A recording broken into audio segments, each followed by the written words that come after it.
Bueno, bienvenidos a todos a este primer episodio de Viva Canadá.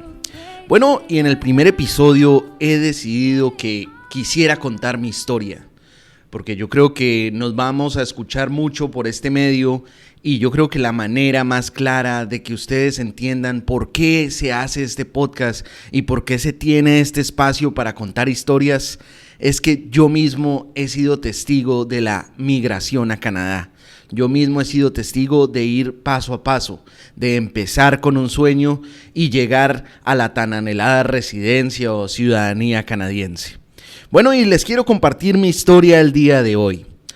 Yo creo que siempre empieza todo con un sueño. Y para mí este sueño empezó el 31 de diciembre de 2015. Ese día yo generalmente no escribo mis propósitos para el año, pero para mí ese día fue especial porque fue casi que de las primeras veces que escribí mis propósitos de lo que quería lograr en el año 2016. Y una de las cosas que tenía supremamente clara era que quería estudiar en el extranjero. Y esto era una idea que yo traía desde hace ya tiempo. Esta era una idea que yo traía desde la universidad. En aquel momento, en el 2015, yo estaba atravesando por un periodo de mi vida en el que no quería estar estancado. Era un periodo de mi vida en el que yo quería salir adelante, quería hacer otras cosas. Entonces decidí que en el 2016 iba a viajar. Entonces yo creo que todo nace de la premisa de que siempre soñé con estudiar en el extranjero. Y bueno, gracias a Dios y gracias a mis padres, en el pasado había tenido la oportunidad de conocer otros países. En el pasado había viajado varias veces a Estados Unidos y conocía lo que era la vida en el extranjero. También una fuente de inspiración para mí también fue mi tío Carlos, un tío que tengo que vive en los Estados Unidos, mi tía Amparo. Y ellos viven allá en Estados Unidos y han llegado allá y han salido adelante. Entonces como que ellos también fueron una fuente de inspiración para lo que yo quería hacer en algún momento de mi vida, que era emigrar e irme a un país distinto a Colombia, irme a un país a salir adelante, a construir desde cero, y me parecía un reto muy interesante. Bueno, entró el año 2016 y yo dije, ¿a dónde me quiero ir?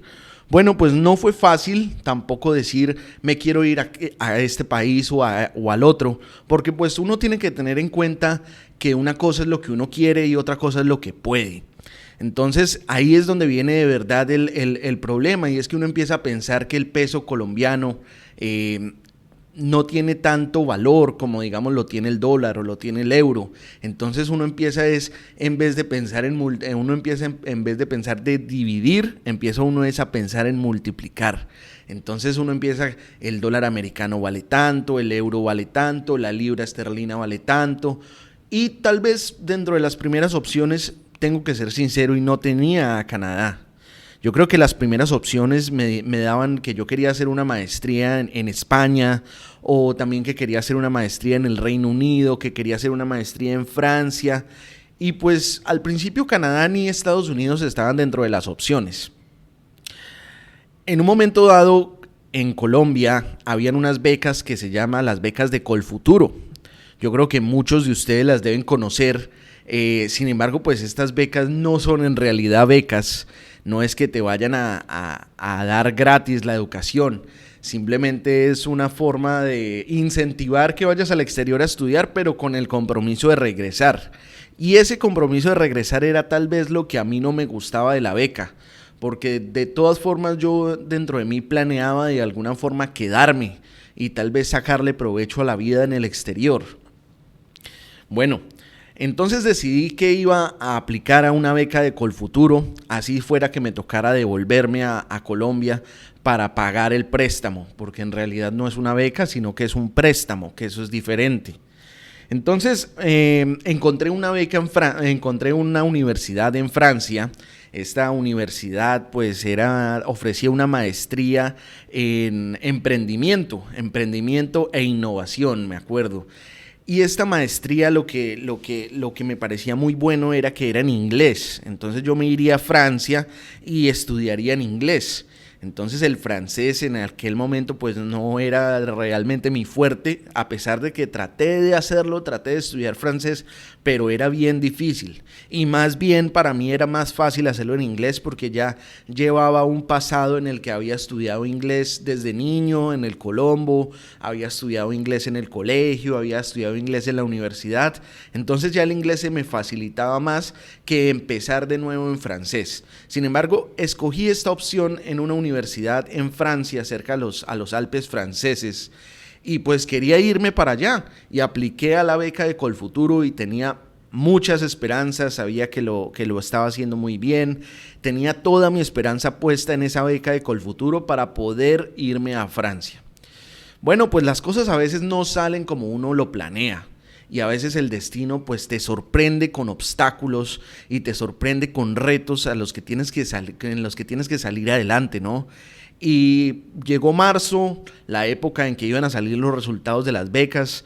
Generalmente escogían a los 5 primeros con el mayor puntaje y pues bueno, no salí escogido, quedé en el puesto número 16 o 17 y esto para mí pues en un principio no causó mucha frustración. Pero me desbarató el plan. De un momento a otro yo quedé en la nada. De un momento a otro todo lo que había pensado durante el año, todo lo que había planeado durante el año para irme al exterior, pues quedaba desbaratado.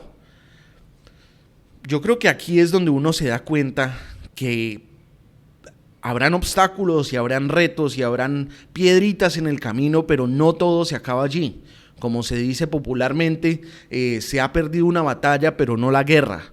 Entonces, para mí fue frustrante no tener la beca de Colfuturo, pero al mismo tiempo también tenía conocidos en otras partes del exterior, ¿no? en otros países.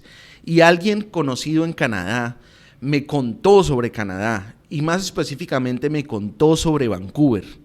Y bueno, yo me empecé a animar un poco sobre Vancouver y me empecé a animar y leí sobre los programas de migración a Canadá, de los que seguramente tendremos tiempo de hablar aquí en este podcast. Y bueno, habían programas de migración muy interesantes. Y si bien yo la verdad no sabía nada de Canadá, sabía realmente muy poco de Canadá, decidí tomar esta opción e irme a Canadá. Decidí seguir los pasos de esta conocida en Canadá y me fui a la misma agencia de viajes, traté de irme por el mismo college y bueno, apliqué a este programa. Es un programa de negocios en un college privado. Lo que era positivo en ese momento era que el proceso para la visa canadiense no era tan complicado. Lo positivo en ese momento era que ya no estaba pensando en euros, sino en dólar canadiense, que eso es una gran ventaja, porque pues pensemos cuánto vale un euro. Un euro puede estar alrededor de los 4,000 pesos y un dólar canadiense en este momento debe estar más o menos sobre los 2,500 pesos. Entonces la diferencia ya era grande. Además, cuando me iba a ir para Francia tenía que pagar el 20% de la matrícula, el 20% de la maestría con mis propios fondos. Con ese mismo 20% que iba a pagar en Francia, alcanzaba a pagar todo el programa en Canadá. Eso de verdad que marcó una diferencia y yo creo que eso fue determinante. Bueno, volvamos de nuevo al proceso de aplicación a Canadá. Bueno, empecé mi proceso de aplicación a Canadá y para mí era fundamental irme en el año 2016, porque esa era la meta que me había fijado desde un principio. Yo me quería ir para el exterior. Por más que se trató de correr y todo esto, llegamos a noviembre. Noviembre es una fecha muy difícil en Canadá porque ya empieza a hacer mucho frío. Y sobre todo para nosotros que somos latinos, pues es un frío que no nos imaginamos hasta que en verdad sentimos. Es un frío que de verdad te va a congelar los huesos. Entonces, yo dije, si yo soy capaz de vivir el invierno canadiense llegando al principio, cuando todo es más difícil, pues yo creo que yo puedo salir adelante allí. Otro condicionante, otra cosa que sucedió en mi proceso de aplicación y es que yo iba seguro ya para Vancouver y pues tenía a alguien conocido en Vancouver y pues eso iba a facilitar mucho las cosas porque pues yo no conocía a nadie, yo no conocía ni siquiera cómo era Canadá, ni siquiera había investigado mucho porque mi idea, aunque suene un poco caprichosa, mi idea era irme a Canadá. sin importar lo que pasara, sin importar cómo fuera. Yo no leí mucho, la verdad, y esto pues es algo que yo le recomendaría a alguien que lo hiciera si le estuviera aconsejando sobre venir a este país, y es que lea mucho porque hay muchos recursos en línea, hay muchos podcasts, hay muchas cosas que se pueden escuchar sobre Canadá y sobre lo que es la vida real en Canadá. Entonces, en la agencia de viajes me llamaron y me dijeron que mi aplicación a Vancouver pues estaba aprobada, pero que había solo un problema, que en Vancouver para ese programa ya no habían cupos en el 2016.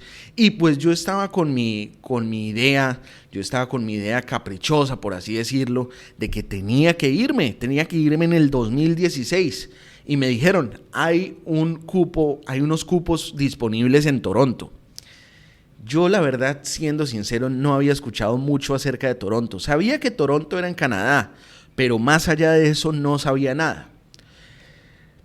Vemos los retos a veces como muy difíciles de pasar, y a pesar de que era un país nuevo y a pesar de que era una ciudad nueva, de que era otro idioma, de que era otra cultura, de la que no tenía mucha idea, decidí aceptar e irme al college, a la sede de Toronto, a estudiar negocios.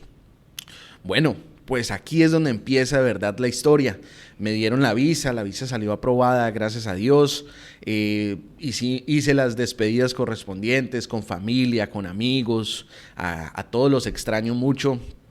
Pero empezó esta aventura canadiense y me acuerdo mucho que tomé el vuelo era Bogotá, San Salvador, Toronto, y el vuelo de Bogotá salió retrasado como 5 horas, de tal forma que cuando llegué a San Salvador perdí el vuelo hacia Toronto. Esto marcó definitivamente el viaje, porque cuando llegué a Toronto, había perdido el equipaje. El equipaje mío se había quedado en San Salvador, porque finalmente yo estaba de verdad encaprichado con ese viaje, y lo que tuve que hacer para poder llegar a Toronto ese mismo día fue tomar un vuelo hasta Houston y de Houston volar a Toronto. Entonces, durante todo este enredo de vuelos, se me extravió el equipaje. Y cuando llegué a Toronto, pues bueno, llegué al frío extremo. Yo llevaba mi chaqueta. Bueno, no es un frío extremísimo, pero estaba a 2 grados ese día y pues se sentía como a -3. Entonces llegué a Toronto y sin equipaje. Y dije, aquí es donde empieza la verdadera aventura. Llegué sin equipaje, la maleta no aparecía. Entonces fue como si el destino me dijera, bienvenido a tu nueva vida, porque ese era el comienzo de lo que iba a venir después. Entonces yo dije, bueno, no importa, perdí mi vuelo, no importa, no llegó el equipaje, no importa, no habían cupos en Vancouver, no importa, no salió la beca en Francia, no importa, sigamos con la idea. Y yo creo que esa es una de las lecciones que te da la vida en esos momentos, y es que a pesar de que hayan tantas dificultades y que a pesar de que uno vea que las cosas como que se están torciendo y no quieren salir, pues si uno persigue